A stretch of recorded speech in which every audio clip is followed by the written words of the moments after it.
Hello, my presumably fellow humans, and welcome to a Drafthouse Diary for Monday, January 27th, 2025, when I came out here to the Alamo Drafthouse at Westminster, Colorado, to be present for presents. I wouldn't call this a horror movie because it doesn't really evoke horror. It is a ghost story. And there are some frights here. It's more of on maintaining an ongoing sense of dread and expectation. And it's very, very effective. It's innovative in that it is all from a point of view, one specific point of view through the entire movie, and it is not any member of the family who we follow through this story. It is the point of view of whatever is in the house they've just moved into.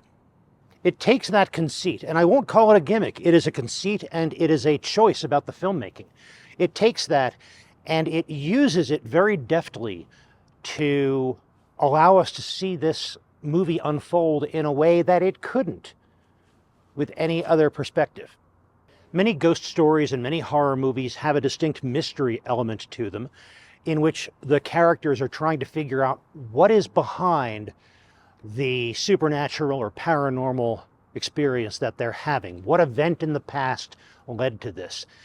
There is a little bit of that, but it's not as much figuring out what mystery happened as it is figuring out what really is happening right now and how is it going to play out.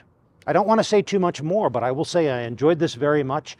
The movie flew by, and not just because it has a really, really tight runtime of 85 minutes. It's because it was structured perfectly for the story. So it was an interesting experiment. I don't know that it's going to be everybody's thing, but I had a great time.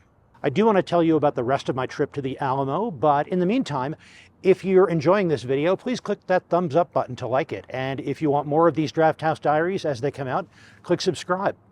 The Alamo pre-show for this, it may have been specifically crafted for this movie, or it may be one that they have crafted for ghost stories in general.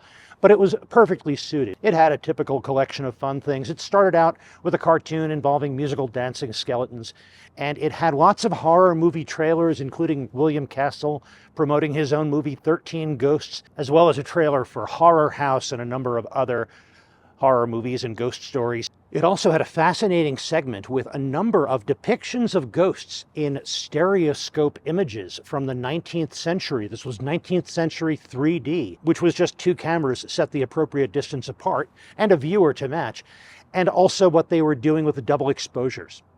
It's fascinating that almost 200 years ago, people were trying to depict the unreal in as realistic a way as they could. We also had a number of musical performances and dance numbers involving ghosts and ghost stories. One of them featured some very dapper ghosts on stage in a deserted theater. This was all in Spanish, but a pretty clever combination of dance numbers and dance moves, including lots of double exposure work there as well.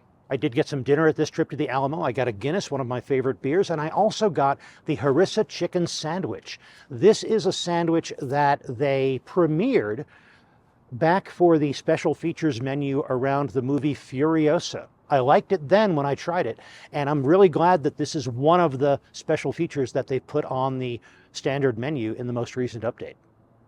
It's got a little spice to it. The fruit flavors in it might be a little bit too aggressive, but it all comes together pretty well. I enjoyed that. The service was very good. I did have a minor problem at the end regarding applying a gift card to my bill, but they took care of that quickly and with no problem. Thanks very much for joining me for this Drafthouse Diary. I'll be back soon with more. In the meantime, enjoy your movies, and when you do, stay till the end of the credits.